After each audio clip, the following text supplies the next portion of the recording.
What up, Bucs fans, NFL fans, and betting fans? Welcome to Week 16 of Pewter Picks and Props, brought to you by Underdog Fantasy and PewterReport.com. We are at Pewter Report's YouTube channel, Pewter Report TV. Please make sure you like and subscribe.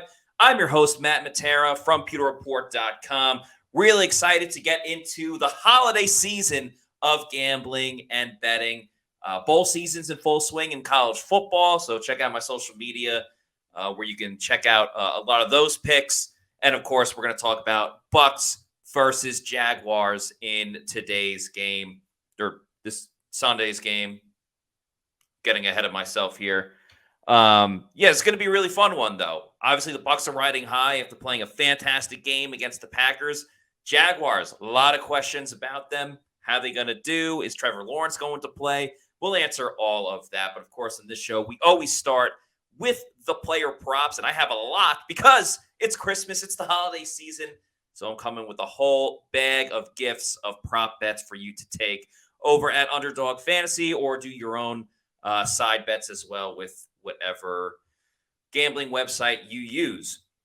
So starting off, I had a thrilling victory with this man last week in the ground game, but this week I'm taking him as a receiver. My first pick is Rachaad White, higher than 25.5 receiving yards.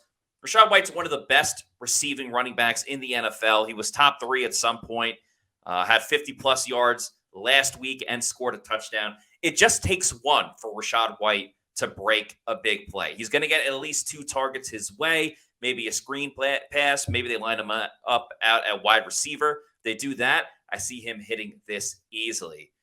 This next guy has been the talk of the town, Baker Mayfield. I'm picking higher than 235.5 passing yards. I feel like that number is relatively low, given that he threw for over 380 yards in Lambeau. Is he going to do that every single week?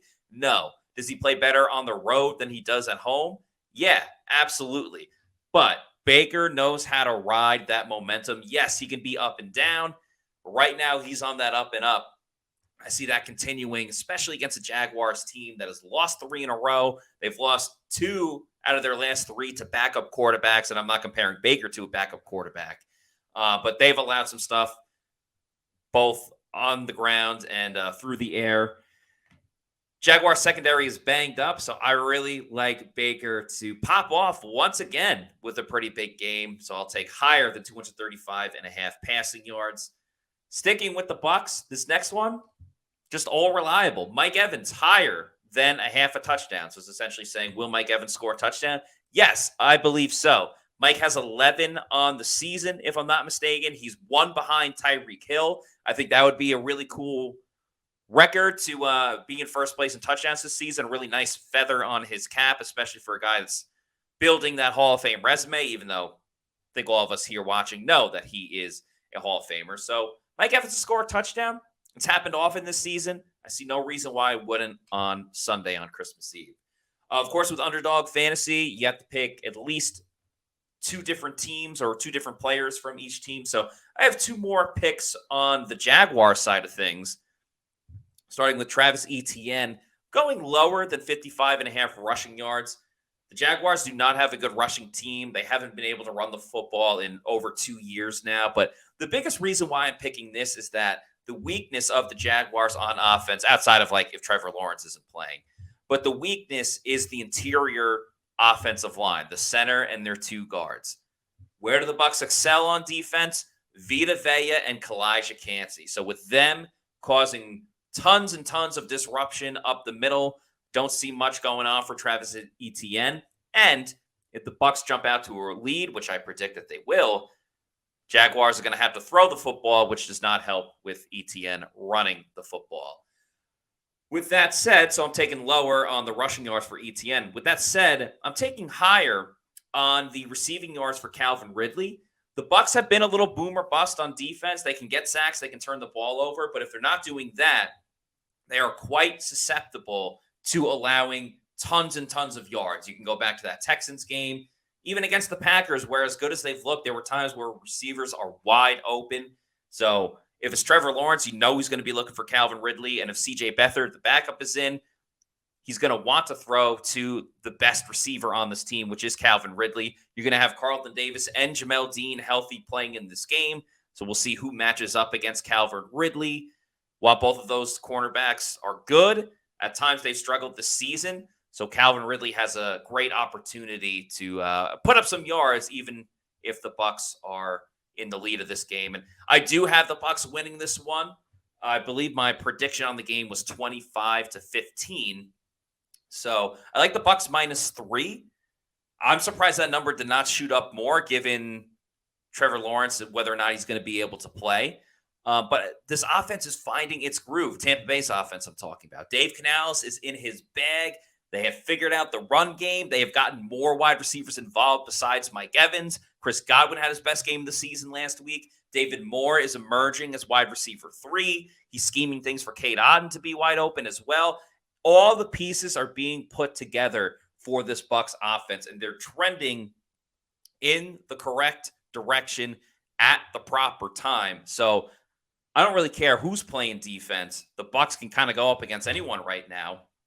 Like I said, the Jaguars have injuries in the secondary, and yeah, they have a good pass rush with obviously Josh Allen, but Josh Allen likes to line up on the right side, which means he's going up against the left tackle, which is Tristan Wirfs.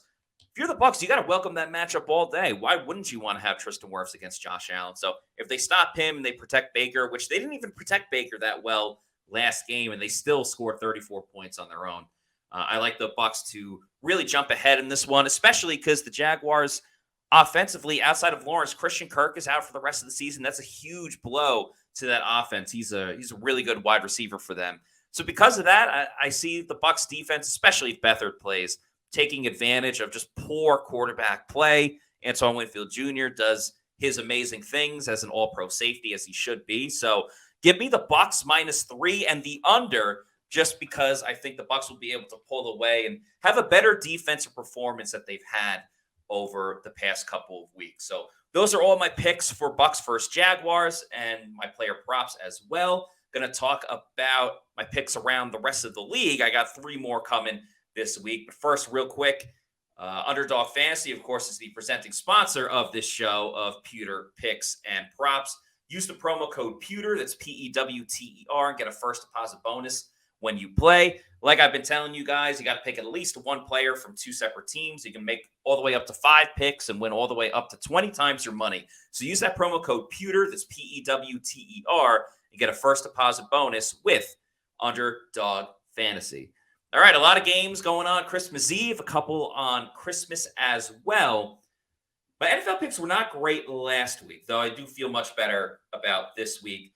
This is a marquee matchup. Will be going on the same time as the Bucs and the Jaguars. It's Cowboys-Dolphins. I do like the Cowboys +1.5. As you see, that's my lock of the week.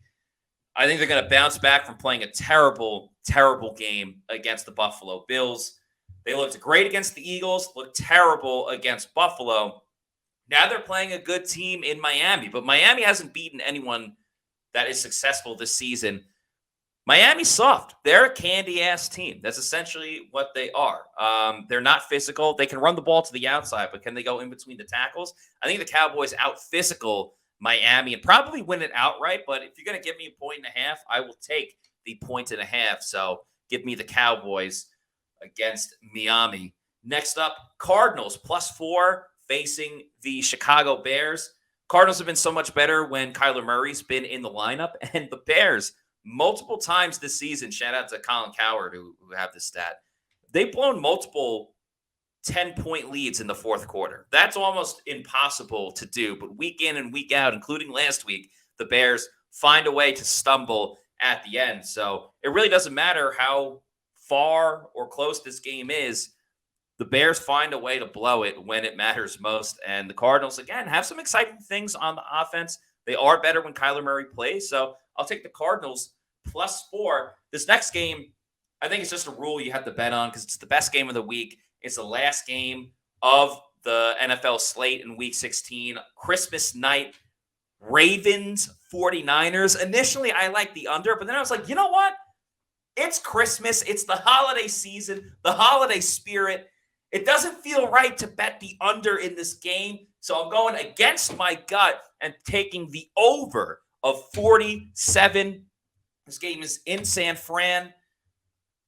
You got potentially the MVP, Christian McCaffrey at running back, potentially the MVP and Brock Purdy at quarterback. Deebo Samuel's amazing. The Ravens defense is tough, but remember, they played 2 weeks ago, they played the Rams, and the Rams on the road were able to bring their offense, travel from West Coast to the East Coast, and really hung tough with Baltimore and scored a lot of points. So I'm hoping that San Fran will have that type of thing as well, even though the game is on the West Coast and the Ravens are traveling to them. So I think the 49ers won't have too many issues putting up points. The question is, can Lamar Jackson be Superman? Can they get that run game going? I'm hoping Lamar Jackson will really help his MVP case. So just by the law of a fun football game and it being Christmas, have to take the over of 47 in this game. So those are my NFL picks for the week, along with my player props and my pick for Bucs versus Jaguars. Guys, if you're not already doing so, please follow Pewter Report on all of our social media on X, Instagram, Threads, and Facebook. We are at Pewter Report. And our YouTube channel is Pewter Report TV, or at Pewter Report TV, where we have the podcast 4 times a week, this show, various other clips from the Bucs facility. Got Scott Reynolds' Pewter Pulse that he comes out with all the time. So a lot of great stuff on our YouTube channel. Please comment if you have your own picks or whether you agree or disagree with the picks I've made today or whenever you're watching this. Feel free to put in the comments. Love reading all of that. So appreciate you guys. Also, if you want to follow me on my social media, it's at Matty4_Matera. And my Instagram, same thing. Just take out the 4. So Matty_Matera. Going to be a great time watching football. Hope you guys all have a fantastic holiday. Merry Christmas. Happy holidays, whatever holiday you do celebrate. Going to be so much fun. Christmas Eve football, Christmas football, and Christmas night football. Going to be a great time. Hope everyone enjoys their holiday season. Appreciate all of you for watching this show, and we'll see you next week. Until then, let's win some more money. Out.